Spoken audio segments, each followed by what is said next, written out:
So, Woody Harrelson was recently on the Joe Rogan podcast. So, welcome back to a brand new video on the goddamn internet. Guys, we're gonna be checking out a banger today. So, this actor, I've seen him on screen so many times over the years. He's in a lot of old movies, a lot of newer movies. This guy's just the absolute goat when it comes to film, right? And being an actor in all regards. And we're gonna be checking it out. Really interesting individual. Really interesting face. He really does a lot of justice for a lot of movies, and I think a lot of movies are based off the success of this person. So we're gonna be checking out everything there's around that. So yeah, stay till the end. The best parts are there, and get your snacks, get your popcorn, because today, guys, you are not ready. Biggest one we ever did. Well, some of the Elon. Well, I think the biggest one we probably ever did was Bob Lazar. Is that number one? So the Bob Lazar one, do you know who Bob Lazar is? Bob Lazar is the guy that in 1989, he did an interview with George Knapp in Las Vegas, and he said he was working back engineering UFOs for the government.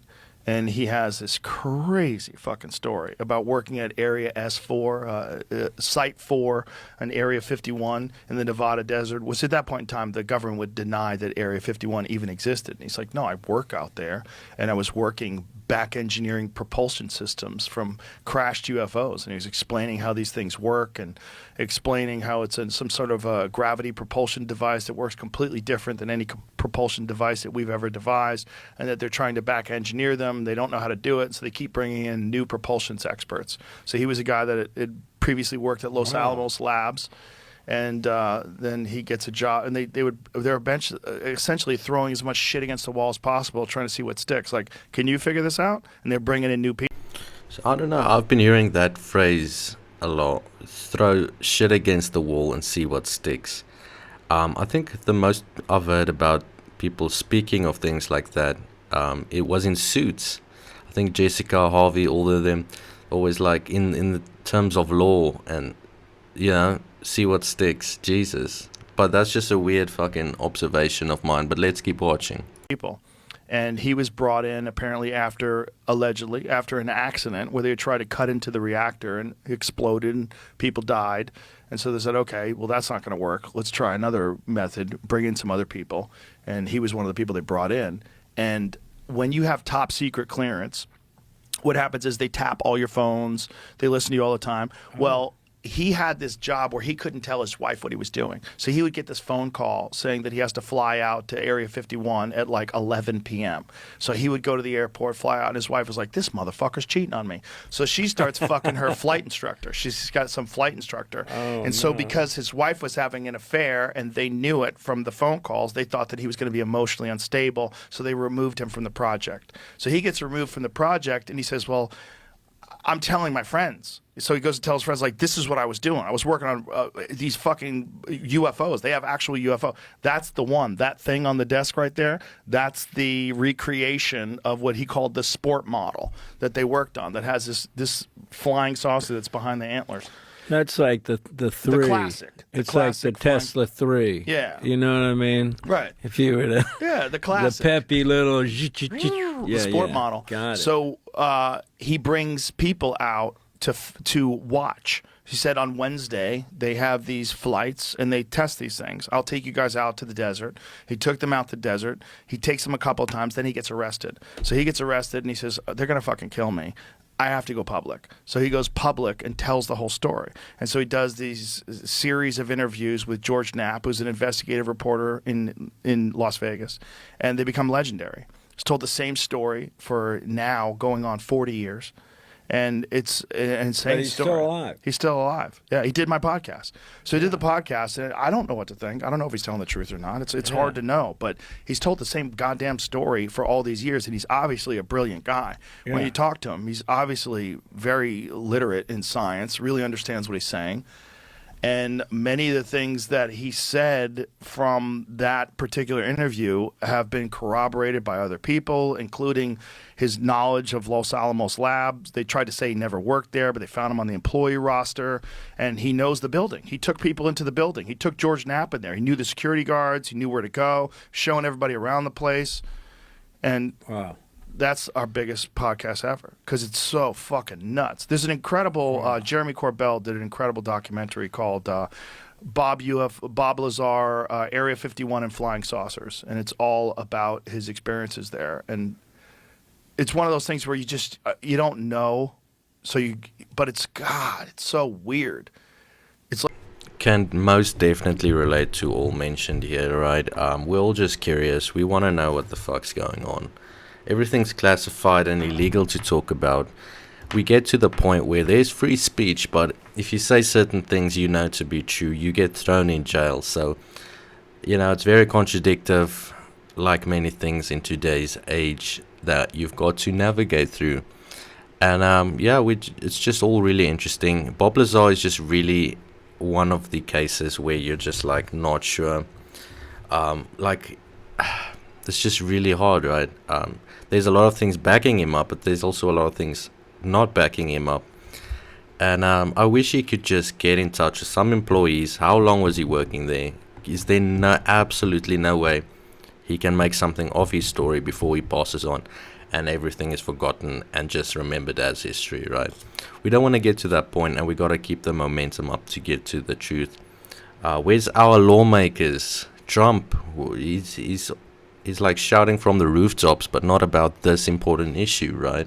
Like if this guy's telling the same goddamn story, and then they have all these videos of these things, that the Go Fast video and the FLIR video that the government's released, that were covered in the New York Times, and these crafts are exhibiting the same sort of behavior that he was explaining. And then you got George Knapp, Jeremy Corbell, weaponized guys. These guys are just the best. George Knapp been following the story since the start, okay? He was interviewing John Lear, the son of the famous Lear Jets company, his son. And these people within this family is spouting so much UFO alien talk. A lot of people say John Lear was psyoped and he was made to believe all these insane things and pressured to talk about it just for people to dismiss him and stuff, I don't know how deep this goes, but then we get to the terrestrial and extraterrestrial officer list hierarchy that was released by that whistleblower from the UK, Asperger's syndrome fellow, that the US fought with everything to extradite. So it's just fascinating seeing this. I would love to have his input. Is he still active on socials? Does anybody know? In 1989.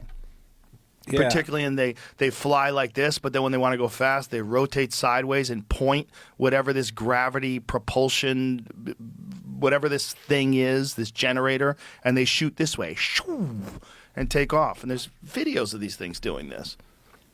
Wow. I can definitely agree with this statement. I've seen so much footage, whether it's real or not. There seems to be quite a bit of law, supposing that these crafts fly with their belly towards where they're going at incredible speeds, right? So where there's smoke, there's fire, and there's surely a lot of smoke about that. So 40 years later. Unbelievable. Yeah. So that's the biggest video. So that video on YouTube got 60 million views, and then on all the other platforms, who knows how many, and all the clips, it's probably hundreds of millions. Yeah. Lazar. But it's one of those things where you don't want to think too much about it because it might be bullshit. So I'm not completely sure about that argument where you shouldn't think too much about something because it might be bullshit. That it's fair to an extent, right? You don't want to waste too much resources and thinking about that. But then again, what else are you going to use it on? Scrolling through Twitter, fucking TikTok, brain rot. So it really, I don't know how relevant that argument is, right? You got to look into stuff. You got to be knowledgeable on stuff. If something's not true or turns out not to be true, why, how, you get a lot of insight, and you can learn from that to be more accurate in predicting things associated in the future. Lazar. But it's one of those things where you don't want to think too much about it because it might be bullshit. That's how I feel about the whole UFO thing. But what would be his point? What's his motivation? That's a good question. I don't see how it benefits him, other than he's got now people calling him a wacko. Which he didn't have before. So Right. what's the good of it? Right. That's a good. You Well, know? You always got to look at possible motivation. well, there's a lot of Definitely very true. There's so much financial benefactors to that in this field and topic. But yeah, you do get ridiculed too. There's a lot of negative with some possibility of positives. So you can argue about it in that sense, right? And I like how he describes it, like saying people think you're a wacko. Like, who talks like that? I fucking love this guy. people that want to pretend to be special, and so they make up stories so that make them special. They make up encounters. They make up abductions. I've been abducted by aliens. I'm a special person. They took me aboard. I have a message for humanity. There's a lot of that. There's a lot of delusions. Right. And that's just another thing I want to touch on, that all these people being abducted, like in their mindset, right, and in their world and view, and they think they're special. They've been abducted or visited by this otherworldly being, entity, or fucking whatever it is. And you know, it's really weird to wrap your head around why they specifically were, and then the ego building of them because they were. So it's just it makes for a weird scenario. That's a different thing. Right. I mean, a guy like that, I don't see his, if that's what he actually did for a living, then I don't see why he would do he that. benefit. Well, one of the more interesting stories is this guy's. This is Travis Walton. This guy's got a little bobblehead. Travis Walton was a guy, I don't know if you ever saw that movie Fire in the Sky. It was based on a bunch of loggers in Arizona, and they saw this thing land, and this guy, Travis Walton, gets out of the truck and goes to it and gets blasted by this bolt of energy, collapses to the ground. His buddies take off. They're screaming in the car, all these loggers, like, we got to go back and get him. We got to go back and get him. They turn around a mile later, go back, he's gone. He's gone for 5 days. And then he shows up back in the town 5 days later with this fucking wild story of being abducted, taken aboard this craft. They healed his body, and then they communicated with him and then returned him. And the thing about it is, like, all these experiences, these people talk about the exact same creatures. They talk about the exact same entities, these things with big heads and large eyes and spindly bodies, and they're communicating telepathically. It's like it's universal. It's like over and over again. It's a very similar story. And the problem is, if it happened to you, who the fuck is going to believe you? It's a unique experience, a completely novel experience that only you have.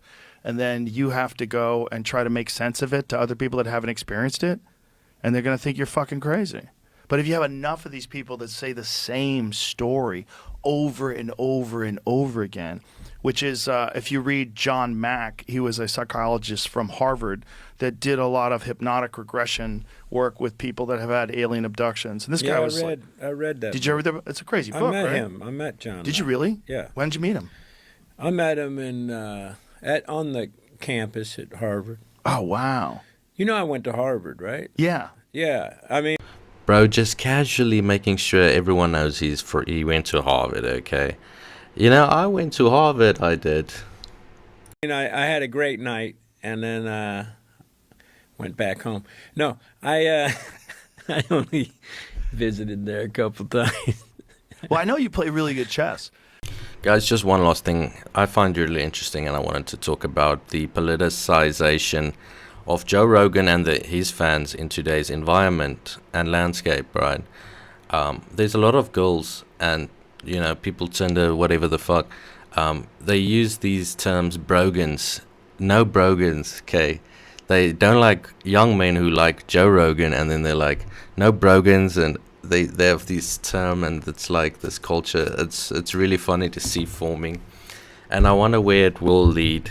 You know, in the future, there's just so much to look forward to. Guys, that makes it for this video. See you tomorrow. Thank you for watching. Patreon down below. Go subscribe to that. We have 0 yet, but we're gonna be getting our first one soon. So make sure that's you. And thanks again.